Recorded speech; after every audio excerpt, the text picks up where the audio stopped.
कुशल प्रसव कहीं बारा विश्वामित्र पई बैठारा।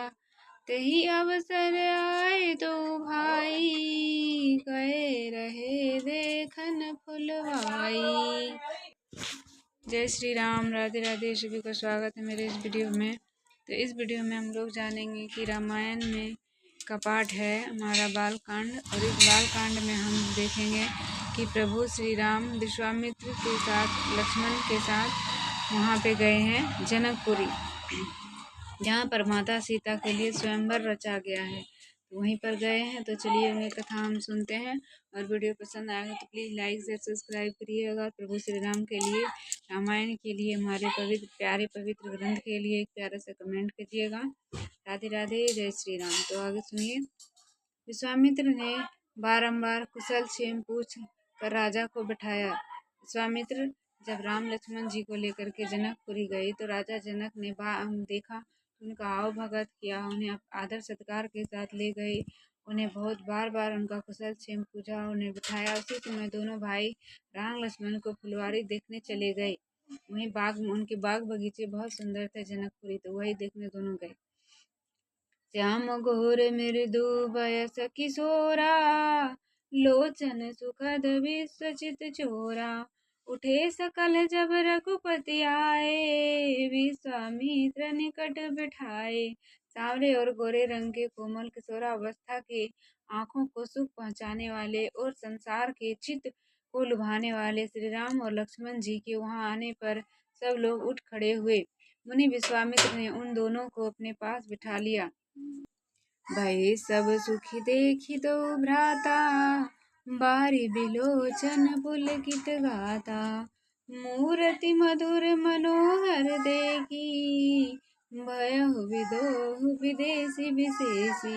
दोनों भाइयों को देखकर सब बड़े प्रसन्न हुए। सबके नेत्रों में प्रेम के आंसू भर गए तथा शरीर रोमांचित हो गया। उनकी मनोहर माधुरी मूर्ति देखकर विदेह राजा जनक अपनी सुध बुध भूल गए। प्रेम मगन मनु जाने निपु, करि विभोग धरि धीर। बोलऊ मुनु पद नाय सिरु, गद गद गिरा गंभीर। सियावर राम जय जय राम। राजा जनक अपने मन को श्री रामचंद्र जी के प्रेम में मगन देखकर ज्ञान और आश्रय लेकर मुनि को प्रणाम करके गदगद होकर गंभीर वाणी में बोले। कहु नाथ सुंदर दो बालक, मुनि कुल तिलक के निर्कुल पालक। ब्रह्म जो निगमते नीति कहीं गावा, भयो वेश धरि की सोई आवा। हे स्वामी, कहिए ये दोनों सुंदर बालक मुनि कुल के तिलक ब्राह्मण है या फिर किसी राजकुल के पालक हैं, या वेद के जिस ब्रह्म को नेति कहकर गया है वही दो रूप धारण करके आए हैं। सहज विराग रूप मनु मोरा, थकित होत जिमि चंद्र चकोरा। ताते प्रभु पूछहु सती भाऊ, कहहु नाथ जनि करहु दुराऊ। मेरा मन स्वभाव से ही विरक्त है, तदापि इन्हें देखकर ऐसा मुक्त हो गया है जैसे चंद्रमा को देखकर चकोर पक्षी मुक्त हो गया हो। हे नाथ, मैं सच्चे दिल से पूछता हूँ, हे नाथ कुछ भी न छिपा कर बताइए। इन्हीं बिलोकत अघि रघु अनुरागा, बरबस ब्रह्म सुखई मन त्यागा। कह मुनि बिहसी कहु नृपनिका, वचन तुम्हार न होय अलीका। इन्हें देखकर मेरे मन को इतना अधिक प्रिय हो गया है और उनके बराबर ब्रह्मानंद के सुख को भी त्याग दिया है। तब विश्वामित्र ने हंसकर उत्तर दिया, हे राजन, आपने ठीक कहा है, आपका वचन मिथ्या नहीं है। ये प्रिय सबहि जहाँ लगे प्राणी, मन मुस्काहि राम सुनु बानी।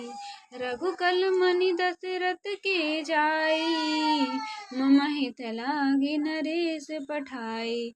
संसार में जितने प्राणी हैं उन सबको ये प्यारे हैं। यह सुनकर श्री राम जी मन में मुस्कुराने लगे। मुनि विश्वामित्र ने कहा, रघुकुल के श्रेष्ठ राजा दशरथ के ये दोनों कुमार हैं। मेरे हित के लिए राजा ने इन्हें मेरे पास भेजा है।